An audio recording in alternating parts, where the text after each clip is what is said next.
The script begins with the photographer, Akira, standing at the entrance of the abandoned railway tunnel, nestled deep in the mountainous region of Japan. The tunnel, forgotten by time, is a relic of a bygone era, its entrance partially obscured by overgrown vegetation. Akira, an urban explorer and photographer, is drawn to such places, seeking to capture their eerie beauty before they vanish entirely. The air is thick with the scent of damp earth and rusted metal, a testament to the tunnel's long abandonment. Akira's initial excitement is tempered by a growing sense of unease as the darkness within the tunnel seems to swallow the light from their flashlight hole. As they step inside, the temperature drops noticeably, and the sound of their own footsteps echoes unnaturally, as if the tunnel is stretching far beyond what the eye can see. The walls are adorned with peeling paint and graffiti, remnants of those who dared to venture here before. Akira sets up their equipment, aiming to capture the tunnel's haunting atmosphere. It's then that they first hear it, a faint whisper, barely audible over the sound of their own breathing. At first, Akira dismisses it as the wind or perhaps their imagination playing tricks on them. But as they continue to record, the whispers grow slightly louder, indistinct yet undeniably human. The realization that they are alone in this desolate place sends a chill down Akira's spine.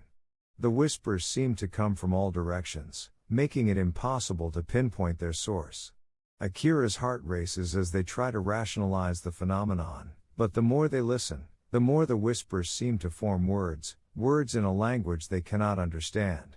The sense of being watched intensifies, a primal fear taking hold as Akira's flashlight flickers ominously. In a moment of panic, they decide to leave, packing their equipment hastily. But as they turn to exit, the whispers grow into a cacophony, a chorus of voices that seem to be pleading, warning, or perhaps mocking. Akira runs, the tunnel's exit feeling farther away with each step. The script reaches its climax as Akira finally bursts out into the daylight, gasping for air, the whispers ceasing as suddenly as they began. Back at home, reviewing the recordings, Akira is horrified to find the whispers captured clearly on the audio, their origin and meaning a mystery. The script ends with Akira sitting in their dimly lit room, the recordings playing on a loop, the whispers now a constant reminder of the tunnel's dark secret, leaving them, and the audience, with a lingering sense of unease and unanswered questions. Break time equals 5s. Greater than the air was thick with the scent of damp concrete and rust as the group of urban explorers descended into the forgotten depths beneath Tokyo. The flickering light from their headlamps cast long shadows against the graffiti-covered walls of the derelict subway tunnel. Among them, Yuki, the most experienced of the group, felt a familiar thrill at the thought of uncovering secrets buried by time. Yet, tonight, there was an undercurrent of unease that she couldn't shake off. The tunnel, known as the Whispering Path by locals, was said to be haunted by the echoes of those who had vanished without a trace. As they moved deeper, the temperature dropped abruptly, their breaths visible in the cold air. Then, they saw them, fresh footprints in the dust, leading toward a section of the tunnel that had been walled off decades ago. The footprints were small, like those of a child, but there was no sign of anyone else down here with them. The group's initial excitement turned to apprehension. They followed the footprints, their flashlights revealing scratches on the wall, as if someone, or something, had tried to claw its way out. The whispers started then, faint at first, then growing louder, a cacophony of voices speaking in hushed, frantic tones. Yuki's heart pounded in her chest as she realized the voices were coming from behind the wall. The others heard it too, their faces pale in the dim light. One of them, Kenji, reached out to touch the wall, and the whispers stopped abruptly. In the silence that followed, a single, clear voice whispered Yuki's name from the other side. The group froze, terror rooting them to the spot. Then, from the darkness beyond their lights, something moved. They turned to run, but the tunnel seemed longer now, their exit nowhere in sight. The whispers returned, this time surrounding them, as if the walls themselves were alive. Yuki's last thought before the darkness swallowed her was of the small footprints, and the terrible realization that they might not have been leading into the tunnel, but out of it. Break time equals 5s. greater than the rain, was relentless, pounding against the earth with a fury that seemed personal. You had set out for a simple day hike in the mountains surrounding the small, forgotten village of Kurakawa, but the weather had other plans. The storm came out of nowhere, the kind that turns paths into rivers and visibility to zero. You remembered the old irrigation tunnel marked on your map, a relic from a time when these hills were farmed, now abandoned and overgrown. It was your only chance for shelter. The entrance was barely visible, hidden behind a curtain of ivy and shadow. Inside, the air was thick with the scent of damp earth and something else, something metallic. You set up your makeshift camp as far from the entrance as possible, the light from your headlamp casting long, dancing shadows on the curved walls. Exhaustion took you quickly, the sound of the storm outside a lullaby. You woke to silence. The storm had passed, but something was wrong.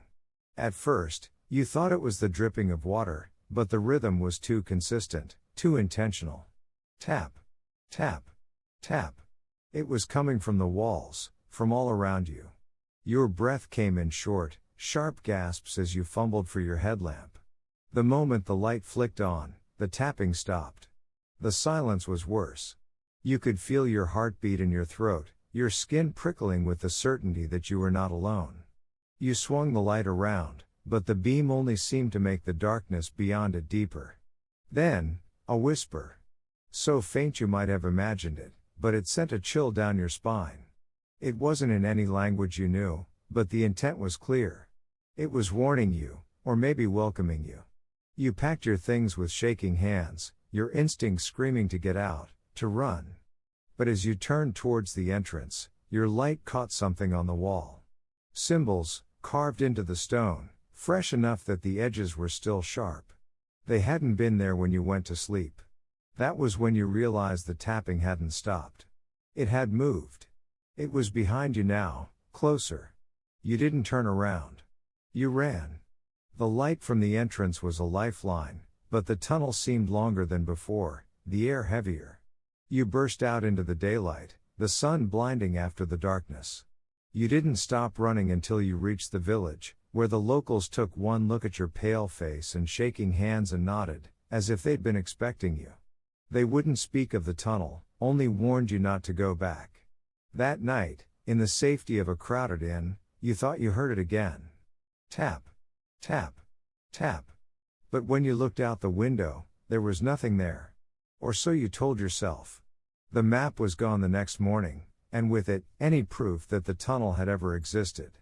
But sometimes, in the quiet of the night, you can still hear the whispers, and you wonder if they're getting closer. Break time equals fives, greater than. The air was thick with the scent of damp earth and rusted metal as the team of investigators stepped cautiously into the mouth of the abandoned mining tunnel. The entrance, a yawning maw of darkness, seemed to swallow the feeble beams of their flashlights whole. Among them was Aiko, a seasoned paranormal researcher drawn to the tunnel by reports of inexplicable phenomena, whispers in the dark, shadows that moved against the wind, and the overwhelming feeling of being watched. Her heart pounded against her ribs, a mix of excitement and unease coiling in her stomach. The tunnel, forgotten by time and avoided by locals, was said to be haunted by the spirits of miners who had perished in a collapse decades ago.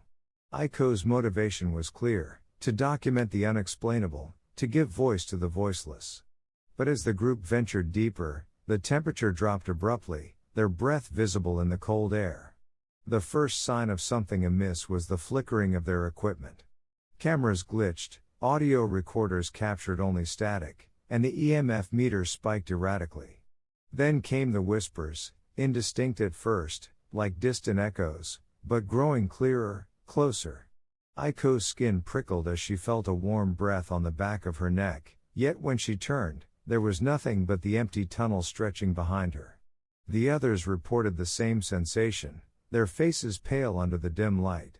The whispers grew louder, forming words in a dialect none could understand. Panic set in as flashlights died one by one, plunging them into near darkness. The air grew heavier, pressing down on them, making it hard to breathe. Aiko's rational mind fought against the terror, searching for explanations, drafts, infrasound, perhaps even collective hysteria. But the fear was primal, undeniable. The decision to retreat was unanimous, the need to escape overpowering any desire for proof. As they stumbled back toward the entrance, the whispers followed, a chorus of unseen voices bidding them to stay. The tunnel seemed longer on the way out, the exit frustratingly out of reach. When they finally emerged into the weak daylight, the equipment inexplicably functioned again. The recordings, however, were blank. The experience left them shaken, their professional curiosity overshadowed by an unshakable dread. Aiko would later write about the encounter, but the report ended abruptly, unfinished. She returned to the tunnel once more, alone, and was never seen again. The locals say the whispers in the dark have grown louder, and sometimes, at the tunnel's entrance, a lone flashlight can be seen flickering in the depths, as if searching for something, or someone, lost within. Break time equals 5s, greater than the wind howled through the entrance of the tunnel, a sound that seemed to carry whispers from another time. Hiroshi adjusted his cap, the beam from his flashlight cutting through the darkness like a knife. The tunnel, a relic from the 1960s, was rarely used now, bypassed by newer, more efficient routes.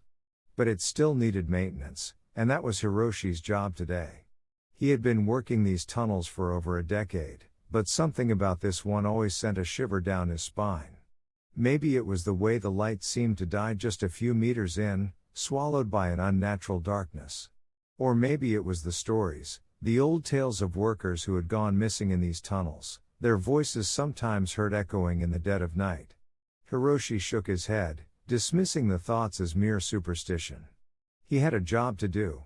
As he moved deeper, the air grew colder, his breath visible in the dim light. That's when he saw them. Handprints. Small, child-sized, pressed into the dust and grime of the tunnel walls. They were fresh, the edges still sharp. Hiroshi's heart skipped a beat. There was no way a child could have gotten in here, not without him seeing them. The tunnel was sealed at both ends, and the nearest village was kilometers away. He reached out, his fingers hovering just above one of the prints. It was ice cold to the touch, sending a jolt up his arm. Then, the whispers started. Soft at first, like the rustling of leaves, but growing louder, more insistent. They seemed to come from all around him, words in a language he couldn't understand, but filled with a sadness that made his chest ache. Hiroshi's flashlight flickered, the darkness pressing in. He turned, the beam catching movement at the edge of his vision. Small shadows darted along the walls, just out of sight. His hands trembled, the flashlight slipping from his grip. It hit the ground with a clatter, the light dying instantly. In the suffocating blackness, the whispers became screams, a cacophony of voices that felt like they were inside his head. Hiroshi ran, his heart pounding, the cold air burning his lungs. He didn't stop until he burst out into the sunlight, collapsing onto the gravel. Behind him, the tunnel was silent once more, the handprints already fading, as if they had never been there at all. But Hiroshi knew. He had heard them. The whispers in the dark. And he knew he would never set foot in that tunnel again. Break time equals 5s, greater than the night was unusually quiet as Akira pedaled his bike along the deserted coastal road, the only sounds being the rhythmic whir of his tires and the distant crash of waves against the cliffs. The tunnel ahead, a relic from Japan's post-war infrastructure boom, loomed like a gaping maw, its entrance barely illuminated by the flickering light of a lone street lamp. Akira had taken this route countless times before, but tonight, the tunnel felt different, as if it were holding its breath, waiting. He hesitated for a moment, the cool sea breeze doing little to calm the sudden unease that prickled at his skin. Shaking off the feeling, he adjusted his helmet and rode into the tunnel, the darkness swallowing him whole. The inside was colder than he remembered, the air thick with the scent of damp concrete and something else, something metallic. His bike light cast a feeble beam ahead, barely piercing the gloom. Then, just as he reached the midway point, he heard it, a whisper, so soft it could have been the wind, but it wasn't. It was his name, Akira, spoken in a voice that was both familiar and utterly alien. His blood turned to ice. He skidded to a stop, the echo of his name still hanging in the air. Heart pounding, he turned his head, expecting to see someone, anyone, but there was only his shadow, stretched and distorted against the curved walls, moving in ways shadows shouldn't. The whisper came again, this time from behind him, and Akira didn't wait to hear it a third time. He pedaled furiously, the tunnel's exit a pinprick of light that seemed to grow no closer no matter how fast he went. The whispers grew louder, multiplying, a chorus of voices now, all calling his name, some in pleading tones, others in mocking laughter. His vision blurred with tears of terror, the tunnel walls seeming to close in around him. Just as he thought he couldn't take another second, he burst out into the open air, the sudden brightness blinding. Gasping for breath, he looked back at the tunnel, now silent and still, as if nothing had happened. But Akira knew better. The whispers had been real. And they had known his name. As he rode away, the weight of unseen eyes followed him, and he couldn't shake the feeling that this wasn't over, that the tunnel, and whatever lurked within it, was waiting for him to return. The thought that it might not let him go next time was enough to ensure he never rode that way again. But the whispers, they stayed with him, a constant reminder that some doors, once opened, can never be closed.